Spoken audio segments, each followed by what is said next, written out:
अस्सलाम वालेकुम। सैयद अब्दुल्ला सुल्तान horoscope maker में आपको खुशामदीद करते हैं। 2024 बहुत बहुत मुबारक हो। अल्लाह ताला ये साल कामयाबियों का, खुशियों का और तरक्कियों से भरपूर आपको रखे। तमाम जायज़ हाजतें इस साल पूरी हो और चैनल को सब्सक्राइब ज़रूर कीजिएगा। जज़ाकल्लाह।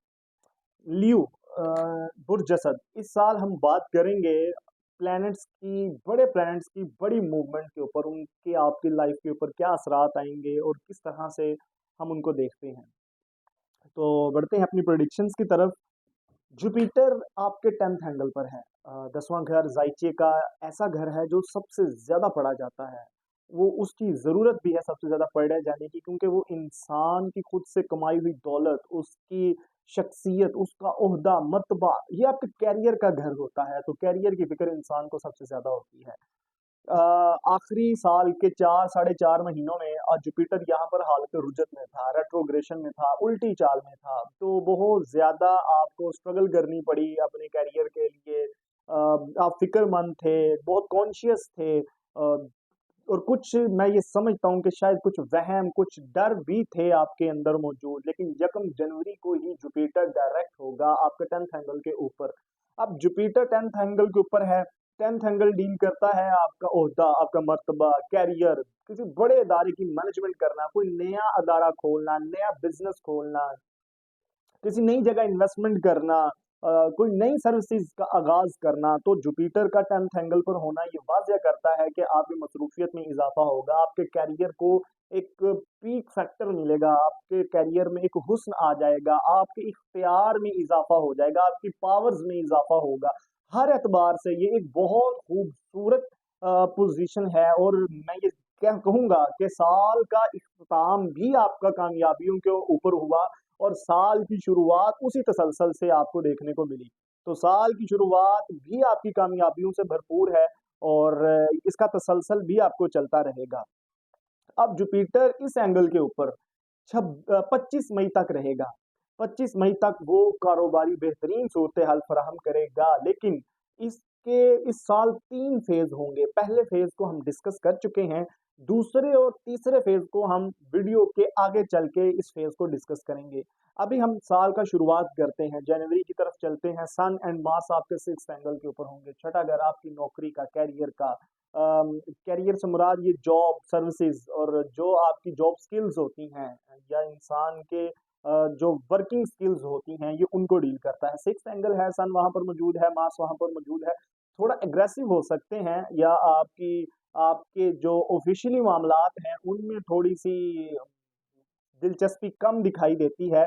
उसकी वजह शायद कुछ थकावट है। उसकी वजह बार बार बीमार होना, बुखार होना, पेट का खराब रहना, हड्डियों के कुछ अमराज हो सकते हैं या ब्लड प्रेशर के इशू ये हो सकते हैं, क्योंकि sun and Mars in 6th angle. तो ये चीजें हो सकती हैं, आपकी सर्विसेज में थोड़ी सी रुकावट आ सकती है। लेकिन किसी सूरत में ये जॉब स्किप नहीं करनी, जॉब चेंज नहीं करनी, सीनियर से उलझना नहीं है। किसी भी एतबार से ये पोजीशन आपके लिए बहुत खराब नहीं है। इसको अगर आप खुद से ना खराब करें, क्योंकि मार्स और सन जब इकट्ठे ट्रैवल होंगे तो आप थोड़े जुनूनी भी होंगे, जज्बाती भी होंगे, जल्दबाज होंगे, तेज हो जाएंगे थोड़ा सा कि किसी भी काम को मुकम्मल करने में या किसी भी चीज का इजाहर करने में, उसके इजहार में आप बहुत तेज दिखाई देते हैं। तो यहाँ पर मैं समझता हूँ कि थोड़ा स्लो चलने की जरूरत होगी। और इसी के साथ साथ देखा जाए तो सन इसके बाद ट्रैवल करेगा आपके साथ में घर में 7th एंगल के ऊपर। और मार्स भी वहां पर 16 फरवरी के बाद चला जाएगा। सन कोई 22-23 जनवरी के बाद चला जाएगा, मार्स उसके पीछे पीछे कोई 16 फरवरी तक आ जाएगा। अब मार्स और सन फिर से आपके 7th एंगल पर है।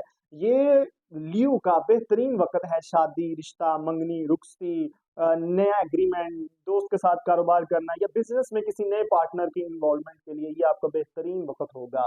किसी भी तरीके से अपनी लाइफ में पार्टनर को साथ मिलाना, लाइफ पार्टनर, बिजनेस पार्टनर, नए दोस्त या बिजनेस में नई इन्वेस्टमेंट के लिए ये आपके यहाँ एक फेवरेबल वक्त होगा। फिर ये 4th एंगल है, चौथे घर का मालिक भी 7वें घर पर होगा। तो घर में कुछ फंक्शंस, चीजें, कुछ खुशियां ये भी एक्सपेक्टेड है बहुत ज्यादा। दूसरे बच्चे की तरफ से कुछ गुड न्यूज़ेस, ये भी, इसका सिलसिला भी आपके साथ लगा रहेगा। अब सैटर्न को भी इसके साथ डील करते हैं, क्योंकि अब सैटर्न की डिस्कशन जरूरी इसलिए भी है यहाँ पर क्योंकि मार्स ने 7वें एंगल से निकलकर आपके 8वें एंगल पर भी आना है। सैटर्न मार्च 2023 से दिसंबर तक आपके 8वें घर में रहा। 2024 पूरे में ये आपके 8वें घर में रहेगा पाइसिस के अंदर। अब हम सिर्फ सिंगल सैटर्न को यहाँ पर डील करें तो सैटर्न आपके 8th एंगल पर होगा। 8वां घर बहुत जाना जाता है ज्यादा चीजों के बिगाड़ के लिए, परेशानियों के लिए, आपके लक को रोकने के लिए, बीमारियां देने के लिए, कोर्ट कचहरी में उलझने के लिए, लिटिगेशंस के लिए, विरासती अमूर या विरासत के छीन जाने के लिए, झगड़े के लिए, जेल जाने के लिए।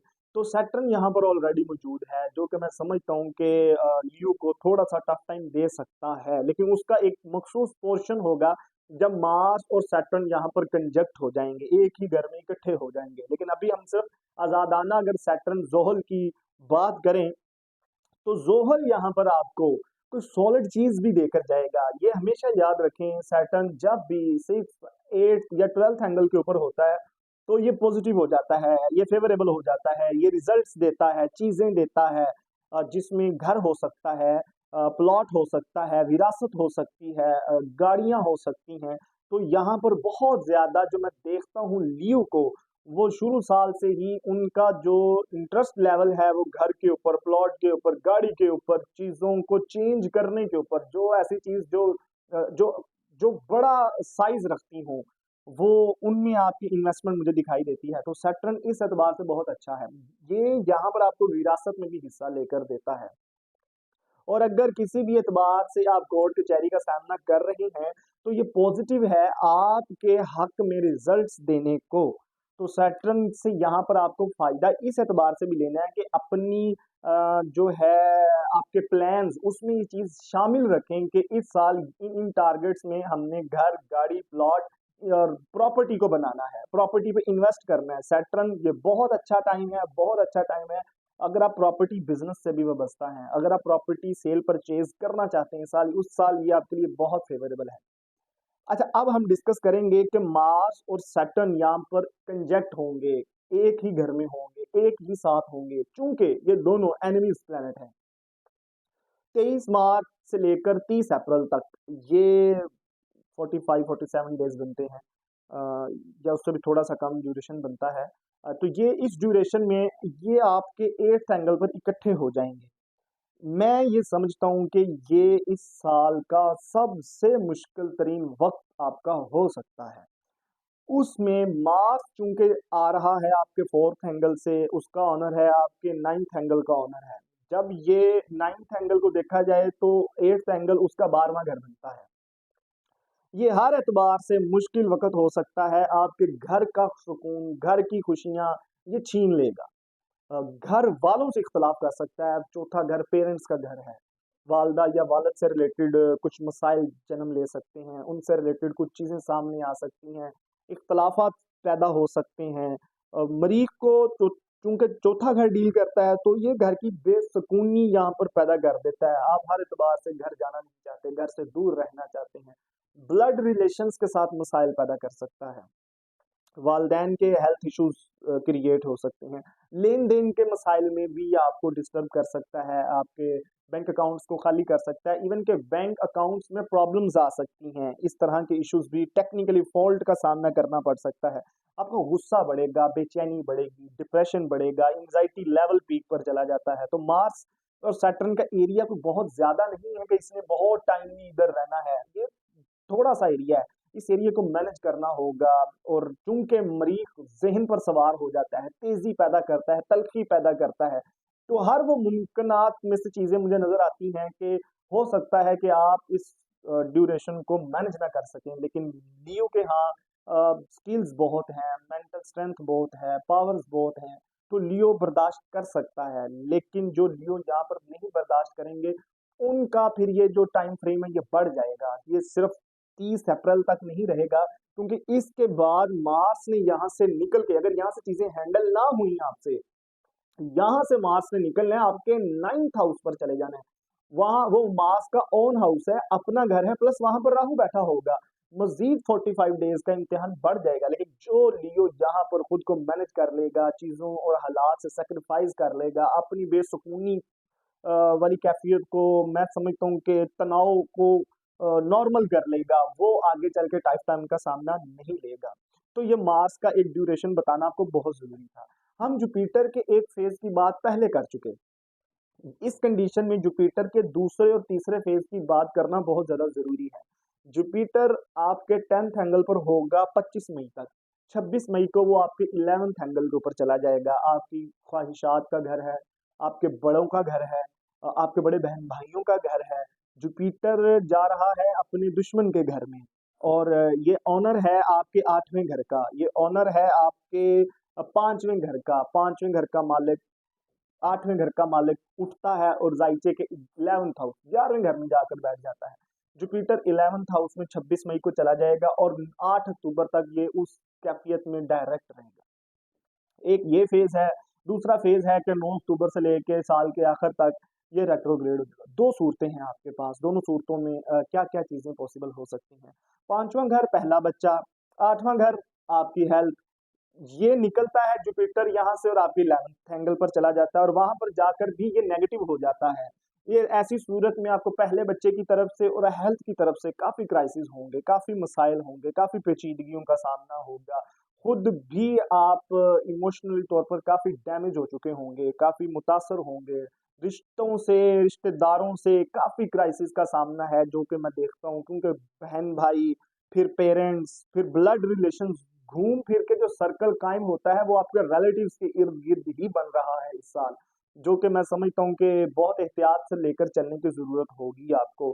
और जुपिटर का 11th हाउस में जाना ख्वाहिशात की तकमील का घर है, ट्रैवलिंग का घर है, वीजा रिफ्यूजल का घर है और स्टडी गैप का घर है। इसमें सर्विसेज ब्रेक हो जाती हैं, आप किसी अदारे को बना रहे होते हैं, वो अदारा रुक जाता है, ओहदे से तनज़्ज़ुली का घर है। यानी कि हर एतबार से ये संभल कर चलने वाला पोर्शन होगा।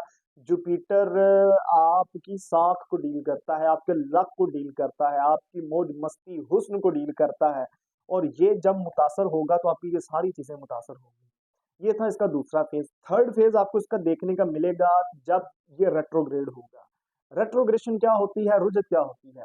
कोई भी सियारा, कोई भी प्लैनेट चलते-चलते एक ख़ास नुक्ते के ऊपर आकर रुक जाए और वहाँ से वो उल्टा चलना शुरू हो जाए, इस अमल को इल्म सियारगान में रुजत का अमल कहते हैं।